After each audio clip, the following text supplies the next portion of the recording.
it's an inspirational story. I don't mind talking about it.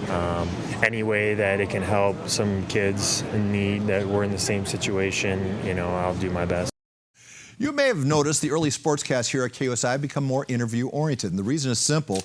There are so many inspirational stories to tell, and we want to get in the business of sharing them with you. Stories like Nick McDonald. I'm joined by Nick and Staff Sergeant Basilio Nzuza, right? Yes.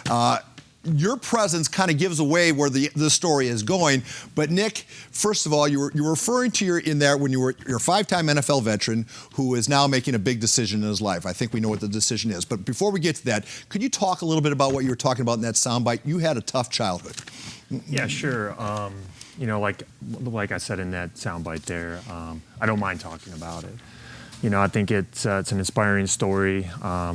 Things I'd had to deal with when I was younger, with my mom passing away and my father struggling with the issue of losing his best friend and his wife, and left us kids, I had 3 other siblings, to fend for ourselves for a while and just kind of fight through that that initial process of losing her.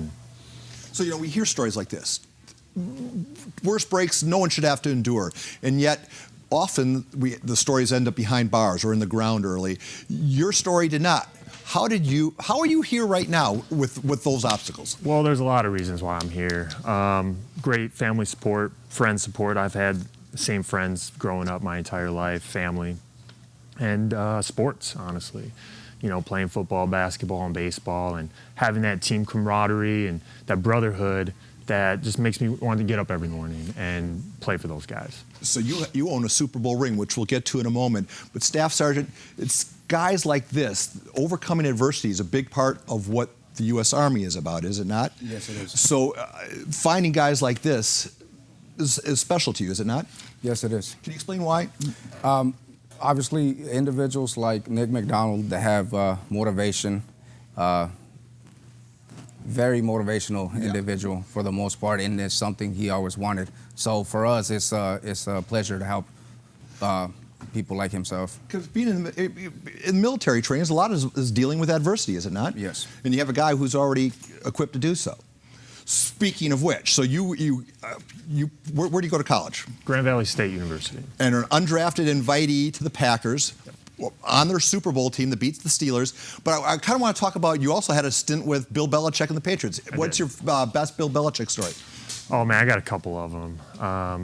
The guy, you know, doesn't appeal to everybody through the media. He likes to keep to himself, but he likes to open up to the players. He's actually a really, really sweet man and really cares about his players. I'll never forget, I almost left New England to play for the Seahawks, and he convinced me to stay, and I sat in his room, and we had a one-on-one conversation for about 45 minutes on why I should stay and play for New England, and I ended up getting my first start about 2 weeks after that. That is so cool. Yeah. We should mention you were an offensive lineman. Yeah. You've lost a lot of. You were like Nick Hardwood around here. You lost about 80 pounds. You lost half your body. Yeah. Well, it's actually funny you say that because me and Nick, I was with the Chargers for a quick second, and we lost the weight about the same time. And so I know Nick pretty well, and it was kind of fun seeing him transition the same way I did. And so that means you played with Tom Brady. We have a picture of you and Tom Brady. If I owned this picture, if I was ever in a picture with Tom Brady like this, I think I'd make 1 million copies and send them around the world. Your best Tom Brady story? Oh, wow. I mean, probably the moment. I've always loved football. I've always been a big fan, and I will never forget my first start. And it was in December. Big game against the Colts, and it was my first start running out on that field, and I still had that little bit of fan in me, and I couldn't believe that I was actually snapping the ball to Tom Brady. I had a little starstruck moment. Yeah, I bet. But he's actually a really, really sweet guy too. He's very soft-spoken, good man, and it was a pleasure playing with him. So now a career change, a significant career change. What lies ahead for this young man? There's a lot of things that lie ahead. For one, it's pretty much the transition from being a civilian into a soldier. Or the discipline, he already has it, but it's a different type of discipline. There's a lot of things, well, 3 phases in basic combat training that he's going to be going through, which is red phase, white phase, and blue phase. He will be getting hands-on training on weapons, combat lifesaver, radio communication, and stuff like that. Somebody wants to follow in his footsteps. They're watching this right now. How do they do it? First, what they got to do is contact their local Army recruiter. For the most part, we are located in El Cajon, 1611 North Magnolia Avenue. We service the San Diego area, but mostly, sometimes there are other recruiters that are closer to them. But if somebody is willing to give it a try, like I said, the address is 1611 North Magnolia Avenue, and we'll be more than happy to help them out.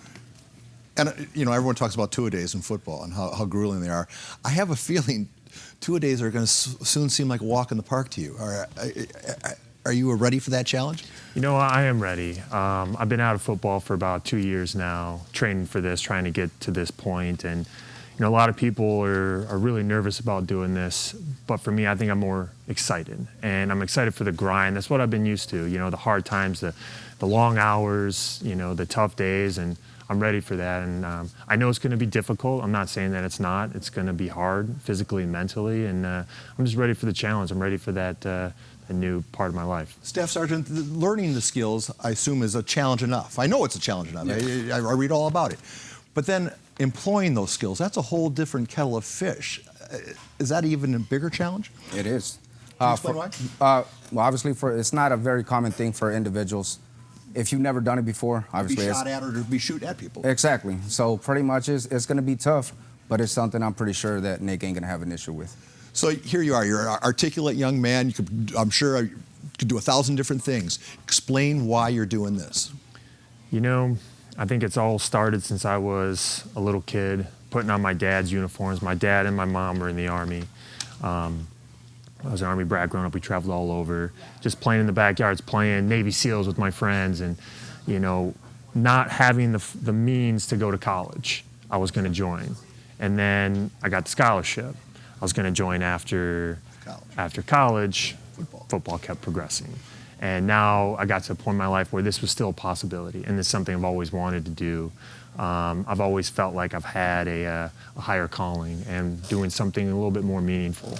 You know how tough his life is going to be. Do you have to be an ex-professional athlete to survive the training? No, you do not. What does it take to endure it? It takes, obviously, the motivation and the will to actually do it. I mean, can't really expect to come something to you. You got to pretty much earn it and then pretty much search for it, just like Nick is doing. Are you confident he's going to make it through? I'm very confident that he will make it. All right, so guys, we have about 40 seconds left. I'd be just interested if you can split it up 20 seconds apiece. A young kid's watching this interview. I guarantee you some are. What's your message to them if they're contemplating a similar decision? You know, no matter what their decision is, honestly, it sounds cliche, but you can do anything you want to do. If you really put your mind to it, you really can. And if this is what you want, go for it. No one can tell you not to. Staff Sergeant? Your thought, what's your message to young people watching you right now? Don't think the Army as a second option. The Army's always there and always looking for qualified individuals. So if it comes through your head, you know, don't stop right there. Seek out the information. You know, you're not obligated to anything. If you like the information, we'll continue then. Gentlemen, I know you had to deal with the traffic out there on a Friday. It is an honor to have you in the studio. Thank you so much for doing this. And obviously, we wish you all the best. Thank you. As well as you, Staff Sergeant. All right, that concludes our 5 o'clock hour. We'll talk baseball in the next hour as the men in blue, the Dodgers, are in town. And we also have a special Twitter giveaway for all you wrestling fans. So that concludes my work now. I'll see you in just a bit.